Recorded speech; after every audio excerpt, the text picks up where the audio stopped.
Yo yo yo, salut les turfeuses, salut les turfeurs, bienvenue pour un nouveau pronostic de Benoît Requin. Merci pour vos likes, pour vos commentaires, n'hésitez pas à vous abonner pour recevoir tous mes pronostics tous les jours et pour accéder à tous mes tickets pour la course du Quintet, rendez-vous directement dans mon commentaire épinglé. Ok, place au pronostic du Quintet du jeudi 17 février, direction Paris-Vincennes pour le prix de Château-Renard.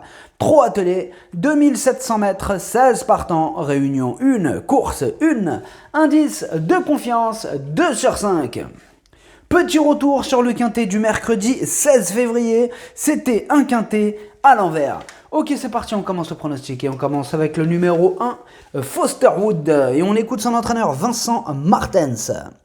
Foster Wood est absent depuis plusieurs mois, il a eu des petits soucis, on l'a fait castrer, il revient gentiment en forme mais a besoin de courir.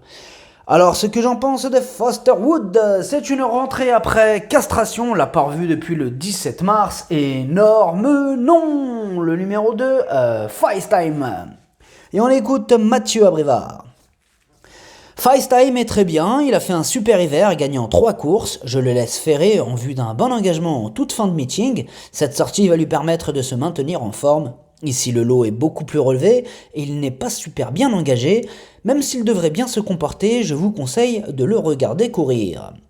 Alors ce que j'en pense de FaceTime, Mathieu Abrivard, qui est le jockey, qui est l'entraîneur, nous incite à l'écarter. Mais Mathieu Abrivard, il est sur ma liste rouge, donc automatiquement, je vous incite à vous en méfier. Bon, je parle du cheval, je parle de FaceTime, méfiez-vous de son cheval. Il est totalement ferré, mais pourquoi pas à l'arrière d'un champ réduit pour se couvrir. Le numéro 3, Favori de Liton, et on écoute Hugues Lévesque. Favori de Liton a longtemps été handicapé par des problèmes d'ulcères à l'estomac. Sa dernière prestation a été encourageante car il a bien fini, contrairement à ses sorties précédentes. J'espère le voir confirmer cette bonne impression et qu'il court bien en progrès. Alors, ce que j'en pense de Favori de Liton, il vient de renouer avec les bonnes performances dans le Quintet du 3 février. Il n'y a pas de fumée sans feu, méfiance. Le numéro 4, Heading Référence, et on écoute Jean-Michel Bazir. Heading Référence n'a pas été bon dans le prix Jean-René Goujon et n'a pu progresser dans le dernier kilomètre. À l'entraînement, il ne montre pas les signes d'être sur la pente descendante. Je vais le munir de hier. Il sera sans doute plus motivé, il est capable de réaliser une belle course et de disputer l'arrivée. Alors, ce que j'en pense de Heading Reference, tout d'abord, c'est lui le 8e de mon pronostic. Il reste sur 2 échecs consécutifs et ça refroidit un peu, mais là il est muni de ses œillères, ça peut le faire. Attention, possible réhabilitation. Le numéro 5, Dragster de Beaumont, et on écoute Damien Bonne. Dragster de Beaumont réalise un bon meeting d'hiver et vient de toucher au but dans sa catégorie. Ici, l'opposition est un peu plus relevée. Physiquement, il est resté en pleine forme. Je l'apprécie autant déféré uniquement des postérieurs. Il est capable de disputer activement l'arrivée. Alors, ce que j'en pense de Dragster de Beaumont, il traverse une belle période de forme. Il enchaîne les excellentes performances et il a remporté sa dernière course. Il va défendre charmant ses chances. Le numéro 6, Brissel, et on n'aura pas les commentaires de l'entraîneur pour ce numéro 6. Alors ce que j'en pense de Brissel, c'est 5 dernières courses, 5 échecs, on a besoin qu'il nous rassure. Le numéro 7, Elliott d'Ambry, et on écoute Eddy Plancheneau. Elliott d'Ambry a connu un problème à un genou en décembre. Après une rentrée encourageante, j'attendais mieux récemment. Le déroulement de course n'a pas forcément été à son avantage. Il faut lui cacher l'effort au maximum pour préserver sa pointe de vitesse. Je l'ai travaillé un peu plus fort, il est vraiment bien, il est capable de se racheter. Alors ce que j'en pense d'Elliott d'Ambry, tout d'abord, lui c'est mon 2e cheval de complément en cas de non partant. Ces 3 dernières courses, il compte 2 échecs et une fois de plus avec Elliott d'Ambry, ce sera tout ou rien. Le numéro 8, Belphégor du Page, et on écoute Hugues Lecoq. Belphégor du Page a bien couru en dernier lieu. Il a été un peu gêné à l'entrée de la ligne droite, ce qui lui coûte la 6e ou la 7e place. Il a très bien récupéré, il sera déféré des postérieurs, mais n'est pas meilleur pour autant dans cette configuration. Il est sûrement barré par 2 ou 3 chevaux, mais il peut être en fin de combinaison. Alors, ce que j'en pense de Belphégor du Page, il a maintenant 11 ans et sa marge est réduite à ce niveau désormais, mais il sera à l'affût d'éventuelles défaillances de chevaux en vue.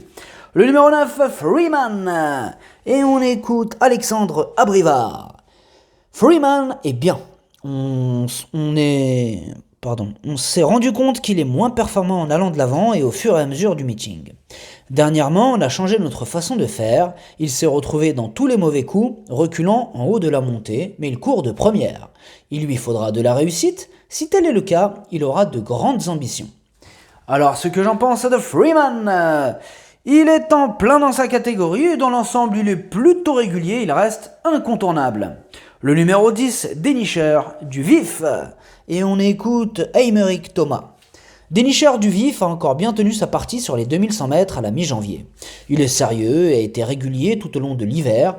Faute d'engagement sur les parcours réduits, je le présente ici de préférence à une récente course dans laquelle il devait rendre la distance. Il ne détient pas de marge de manœuvre, mais il peut préserver une petite place. Alors, ce que j'en pense de Dénicheur du Vif, on le préfère sur de plus courtes distances. Cela dit, il n'est pas ridicule sur plus long. Néanmoins, il va devoir compter sur un parcours sur mesure pour espérer se mêler à l'emballage final. Le numéro 11, Diablo de Caponnet. Et on écoute Alexandre Abrivard.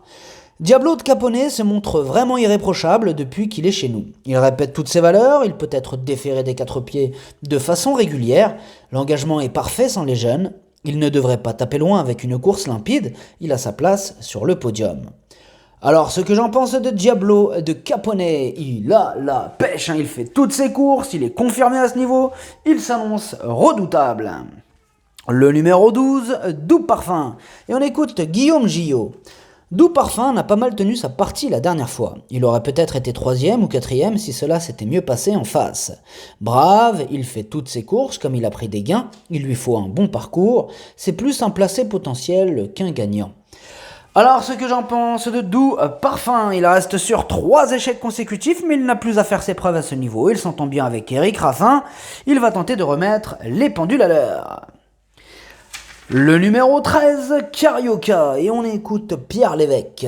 Carioca s'est très bien comporté en dernier lieu alors qu'il rendait 25 mètres. Il a confirmé son retour au premier plan. Ici, c'est une course européenne, ce qui est toujours un handicap pour ces chevaux français qui ont un certain âge et des gains.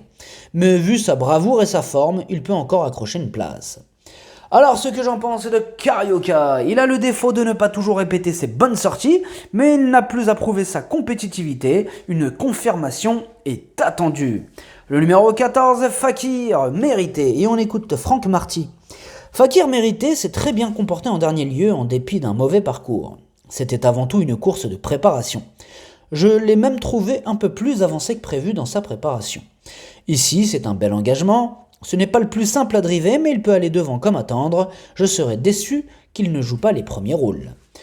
Alors, ce que j'en pense de Fakir Mérité, tout d'abord, lui, c'est mon cheval de complément en cas de non partant.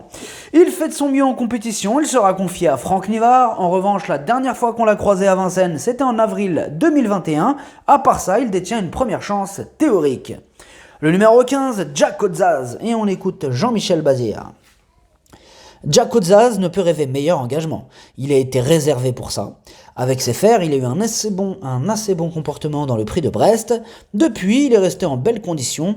Je crains en priorité les élèves de Laurent Abrivard, mais il devrait disputer activement la victoire. Alors, ce que j'en pense de Jack Odzaz, c'est une course visée, il sera en mode course, déféré des 4, il va en faire souffrir plus d'un sur sa route. Le numéro 16, Duxor de Guèze, et on écoute Patrick Terry. Duxor de Guèze est très bien, il faut effacer ses 2 dernières sorties. Au montées, il a été gêné, sans quoi il aurait pu prétendre à la 3e ou la 4e place. Précédemment, il avait loupé une maille peu après le départ. Cela peut arriver. Sa forme n'est pas à remettre en question, l'engagement est parfait, je serais déçu de ne pas le voir à l'arrivée.